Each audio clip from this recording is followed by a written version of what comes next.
Hello everyone, उम्मीद करता हूँ आप सब लोग बहुत अच्छे होंगे। ये 2022 में पूछा गया क्वेश्चन था 8 नंबर में, और इस टाइप के क्वेश्चन आपको पेपर में मिलने ही होते हैं। मैक्सिमम क्वेश्चन पूछे जाते हैं, न्यूनतम दूरी ज्ञात कीजिए, दो रेखाओं के बीच की न्यूनतम दूरी ज्ञात कीजिए। ये बड़े अच्छे क्वेश्चन होते हैं। आइए हम करते हैं इसको डिस्कस। सबसे पहले हम लोग ना गिवन लाइन्स लिख लेते हैं। जो हमें लाइन दे रखी है ना, गिवन लाइन्स आर, एक है x+1/7, एक है y+1/-6 और z+1/1। इस तरीके से ये तो हमारी एक लाइन हो गई है, ठीक है। एंड दूसरी देखते हैं, x-3 1 और y-5/-2 और z-7/1। तो ये जो लाइंस हैं ये एक्स वाई जेड के पदों में है। इस पदों में अगर हम लोग बीच की डिस्टेंस वाला फॉर्मूला लगाएंगे तो काफ़ी टफ हो जाएगा हमारे लिए। तो हम क्या करते हैं, इनको वेक्टर्स फॉर्म में लिख लेते हैं, सदिश रूप में। बस सदिश रूप में लिख लेते हैं, वो हमारे लिए आसान होगा। अब पहले उसके लिए स्टैंडर्ड फॉर्म क्या होनी चाहिए भैया, ये इक्वेशंस होनी चाहिए, ये लाइन की इक्वेशन होनी चाहिए। इस फॉर्म में अगर आपकी लाइन है तो आप उसे ईजिली स्टैंडर्ड वेक्टर फॉर्म, देखिए वेक्टर फॉर्म में कैसे लिखते हैं, वेक्टर आर आता है और जो ये पॉइंट्स होते हैं ये वाले, ये सब मिलाकर एक बिंदु बन जाता है जहाँ से रेखा गुजर रही होती है। तो पहला वाला कोऑर्डिनेट आई, दूसरा कोऑर्डिनेट जे के साथ, तीसरा वाला के के साथ। तो x1 आई के साथ, y1 जे के साथ और z1 के साथ, प्लस एक अपने पास से कोई वेक्टर ले लेते, कोई अदिश राशि ले लेते हैं। जैसे लैम्डा हमने ले लिए, तो जो नीचे के नंबर्स दे रखे हैं उनको लिख देंगे ए आई के साथ, दूसरा वाला जे के साथ, तीसरा वाला के साथ। तो इस तरीके से क्या होता है कि हम अपनी समीकरण को जो कार्तीय रूप में थी, एक्स वाई जेड के पदों में थी, वेक्टर फॉर्म में लिख देते हैं, ठीक है। तो यहाँ पर भी हम लोग ऐसे ही करेंगे। तो पहली इक्वेशन बनेगी, यहाँ पर देखो +1 है जबकि होना चाहिए था माइनस, तो ये हो जाएगा आपका वेक्टर आर जो बनाएंगे हम लोग, ठीक है। माइनस का 1 होना चाहिए था ना, ये तो प्लस का है तो इसका मतलब माइनस का 1 हो गया यहाँ पर। फिर आता है ये भी आपका क्या है, 1 है जबकि होना चाहिए था माइनस का, इसका मतलब ये माइनस का जे बन जाएगा। ये भी माइनस का बन गया, वाओ। यहाँ पर एक कांस्टेंट ले लेते हैं, कोई भी ले लो, चाहे एम एन लैम्डा कुछ भी, मैं ज़्यादातर लैम्डा यूज़ कर लेता हूँ। 7 आई, ये वाला 6 जे, ये +1 के। तो इस तरीके से हमने कार्तीय समीकरण रेखा को, कार्तीय रूप में रेखा को वेक्टर रूप में लिखना भी सीख लिया। तो इस तरीके से बन गई समीकरण 1 हमारे पास। एंड सेकंड वाली क्या बनेगी, अब वो देखते हैं। सेकंड वाली तो हमें ज़्यादा समझाने की ज़रूरत नहीं है, उससे तो हम डायरेक्ट भी लिख सकते हैं अब, क्योंकि वो आपकी समझ में अब आ गई होगी। यहाँ पर कोई भी कांस्टेंट आप ले सकते हैं, अदिश राशि एम एन कुछ भी जो आपको अच्छा लगता हो। नीचे के नंबर लिख देंगे, i-2j और प्लस का k। इसके बाद लिखेंगे 9। ये क्वेश्चन हो जाएगी सेकंड। जो पहली क्वेश्चन में जो आगे दिखाई दे रहा था ना, उसको a1 बोल देंगे हम लोग, तो माइनस का i, माइनस का j, माइनस का k हो जाएगा। और जो लैम्डा कांस्टेंट के साथ आया था उसको हम b1 बोल देंगे, वो आ जाएगा 7i माइनस का j और प्लस का 1k, तो खाली k लिख देते हैं। ऐसे दूसरी इक्वेशंस में, जो दूसरी इक्वेशन बनी थी हमारी, उसके अंदर जो आगे वाला पॉइंट है उसको हम a2 लिख देंगे और उसको वैल्यू को हम लोग नोट कर लेते हैं। ऐसे इसको b2 लिख देंगे सेकंड वाले कांस्टेंट के साथ जो था। इतना हो जाने के बाद इसका फॉर्मूला अगर याद है तो डिस्टेंस का फॉर्मूला होता है a2 माइनस a1, दोनों को लेस करना होता है।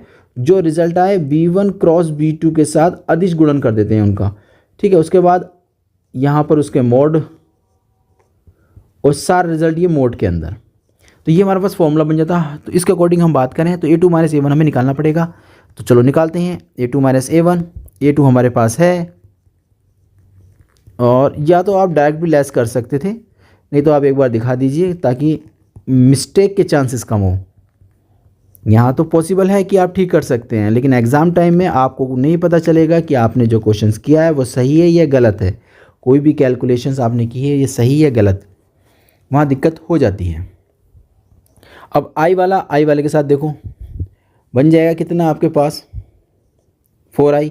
जे वाला जे के साथ 6j, के वाला के साथ 8k।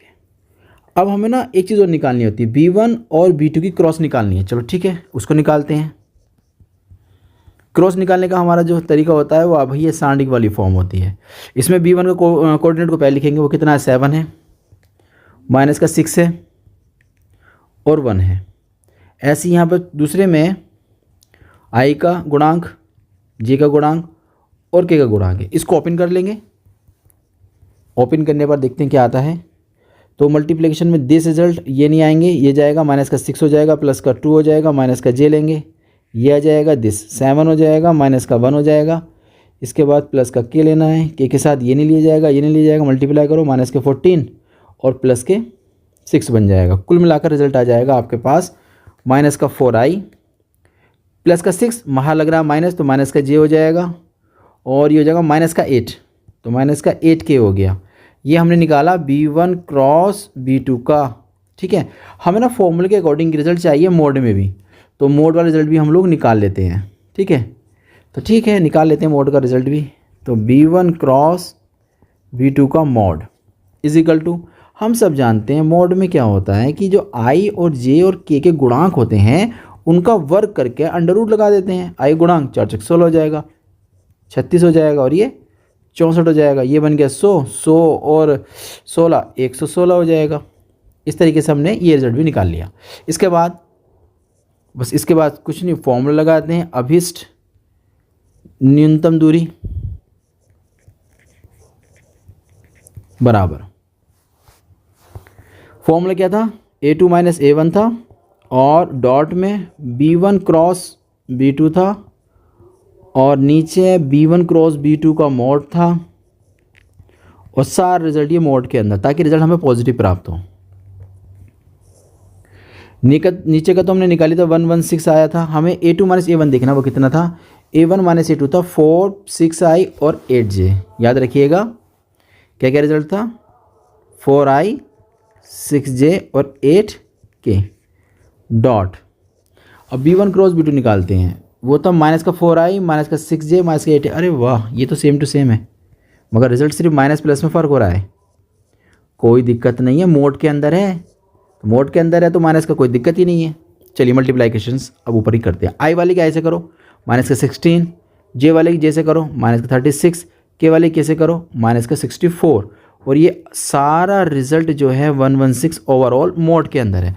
कुल मिलाकर ऊपर कितना हो जाएगा, ये माइनस में है तो ये जो 100, तो माइनस में 116 आ जाएगा और नीचे 116 रूट के अंदर दे रखा है और ये मोड के अंदर है। रिजल्ट निकल कर बाहर आया मोड से, तो भैया प्लस का बनकर आएगा। जो रिजल्ट नीचे दे रखा है वही ऊपर दे रखा है, इसका मतलब ऊपर चला जाएगा रूट 116 हो जाएगा। ऐसा होता है ना, x नीचे अंडर रूट एक्स है, तो हम लोग क्या करते थे कि अंडर रूट एक्स से ऊपर नीचे मल्टीप्लिकेशंस कर दिया करते थे।